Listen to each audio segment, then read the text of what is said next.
Capsicum gravy பண்ணுறதுக்கு ஒரு பேனில் எண்ணெய் ஊற்றி 2 பெரிய சைஸ் வெங்காயம், 3 பல் பூண்டு, சின்ன துண்டு இஞ்சி ஆட் பண்ணி நல்லா வதக்கி விட்டு அதோட 1 டீஸ்பூன் சோம்பு, 1 டீஸ்பூன் கசகசா, 10 முந்திரி பருப்பு ஆட் பண்ணி அதையும் இதோட வதக்கி விட்டுட்டு ஒரு பெரிய சைஸ் தக்காளியை கட் பண்ணி அதையும் இதோட ஆட் பண்ணி நல்லா வதக்கி விட்டுடலாம்.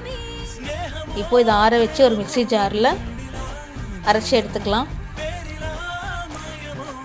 அதே பேனில் எண்ணெய் ஊற்றி இந்த அரைச்சி வச்சுருக்க விழுதை ஆட் பண்ணி நல்லா மிக்ஸ் பண்ணி விட்டுட்டு 2 கேப்சிகம் கட் பண்ணி வச்சுருக்கோம் அதையும் இதோட ஆட் பண்ணிக்கலாம்.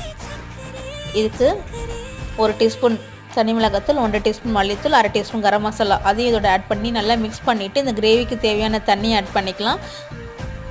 இப்போது தேவையான அளவு சால்ட் ஆட் பண்ணிவிட்டு நல்லா மிக்ஸ் பண்ணிவிட்டு மூடி போட்டு 10 நிமிஷம் வச்சு இறக்கணுன்னா சுவையான கேப்சிகம் கிரேவி ரெடி. பூரி சப்பாத்தியோடு இதை வச்சு சாப்பிடும் போது ரொம்ப சூப்பராக இருக்கும். நீங்களே இதை உங்கள் வீட்டில் ட்ரை பண்ணி பார்த்துட்டு எப்படி இருக்குன்னு கமெண்ட் பண்ணுங்கள். தேங்க்யூ ஃபார் வாட்சிங்.